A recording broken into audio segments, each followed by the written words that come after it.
do governo. Entre as principais medidas estão a desindexação parcial da economia e uma reforma monetária que vai tirar 3 zeros do Cruzeiro. Em função dessas medidas, foi decretado feriado bancário amanhã em todo o país. Você vai ver uma reportagem completa daqui a pouco no Jornal Nacional. Para explicar que o pacote não é um tratamento de choque, nem é recessivo. A principal medida é a extinção do Cruzeiro. A nova moeda do Brasil agora é o cruzado, que tem 3 zeros a menos que o Cruzeiro. Os preços dos produtos vão ser congelados, mas o pacote vai preservar os ganhos reais dos salários e o rendimento da caderneta de poupança.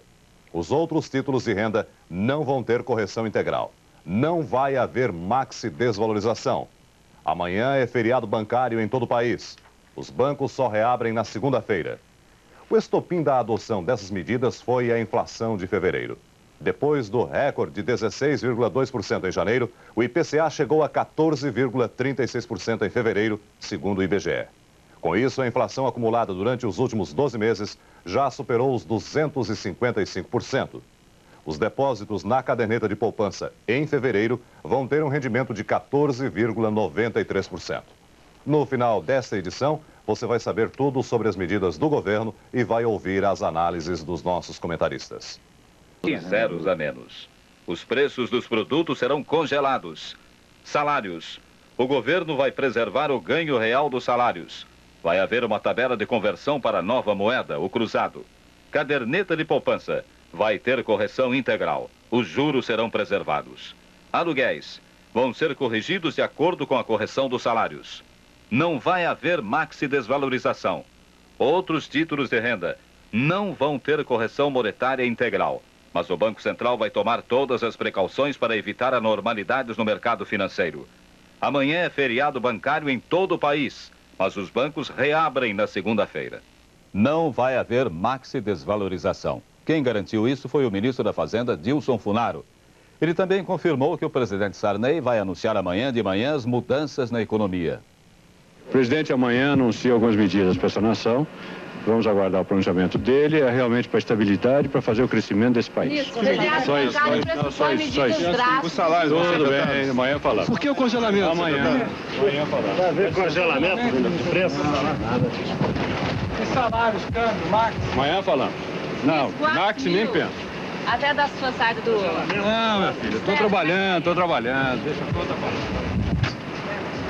Em Nova York, o comentarista Paulo Francis diz como os Estados Unidos receberam as medidas econômicas. As decisões de hoje do governo Sarney foram recebidas com uma certa cautela e muito otimismo pelos banqueiros internacionais que aqui negociam a nossa dívida externa. A cautela se deve ao fato que, antes de emitir uma opinião, querem examinar em profundidade as medidas decretadas. Mas o otimismo é dominante. Consideram o choque heterodoxo um golpe decisivo contra a inflação brasileira, que não só melhora a nossa posição de crédito internacional, como poderá trazer para o Brasil os maciços investimentos estrangeiros indispensáveis ao nosso desenvolvimento. O que apressou a decisão do governo? As análises são de Joelmir Betting e Paulo Henrique Amorim. Se tudo der certo, o governo baixou hoje uma constituinte econômica. Foi a única saída para quem se sentia encurralado. De um lado, se aproximava o dissídio dos metalúrgicos do ABC e o temor de que, a partir daí, os salários crescessem muito acima da inflação. De outro lado, desde janeiro, crescia nos ministérios da Fazenda e do Planejamento a convicção de que as medidas tomadas contra a inflação não estavam sendo suficientes. O presidente da República não quer a recessão. Os políticos exigem uma política econômica que não comprometa o crescimento por causa das eleições. Depois de uma frenética reunião ontem no Palácio do Planalto, que entrou pela noite, o governo se convenceu que tinha que mudar o jogo e criou o cruzado. Segunda-feira, quando os bancos reabrirem, uma coisa vai ficar clara nessa nova e decisiva cruzada contra a inflação. Os assalariados vão pagar uma conta mais leve do que os proprietários de títulos com correção monetária. Desses só estão salvos os que têm caderneta de poupança. E só isso já é uma novidade. Outras novidades com Joelmir Betting.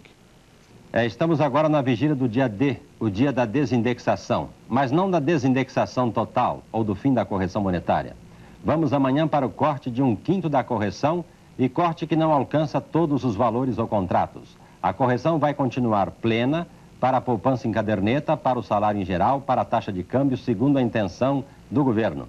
Com isso, o governo reduz a renda do capital financeiro, mas não a renda do trabalho e da poupança popular, protegendo o poder de compra da população e, por tabela, o nível de consumo, produção e emprego. O presidente Sarney convocou os líderes da Aliança Democrática para uma reunião amanhã de manhã, no Palácio da Alvorada. A reunião será às 7h30 da manhã. O ministro da Fazenda, Dilson Funaro, vai se reunir esta noite em Brasília com os líderes do PMDB e da Frente Liberal. O ministro vai fazer uma explanação sobre as medidas que o governo vai adotar para combater a inflação. Como fica a economia brasileira com estas decisões do governo? Esta noite, no Jornal da Globo, você vai ver a discussão e a análise sobre a desindexação da economia. O Jornal da Globo começa logo depois do Festival de Verão. A Rede Globo transmite amanhã ao vivo, direto de Brasília, os discursos do presidente da República e do ministro Dilson Funaro. A Rede Globo vai transmitir também ao vivo a entrevista coletiva do ministro Dilson Funaro logo após os discursos. Nos nossos estúdios, comentando e esclarecendo as novas medidas econômicas, vão estar o editor de economia da Rede Globo, Paulo Henrique Amorim, e o comentarista Joelmir Betting. A Rede Globo começa a transmissão ao vivo, direto de Brasília, às 9h30 da manhã. Boa noite.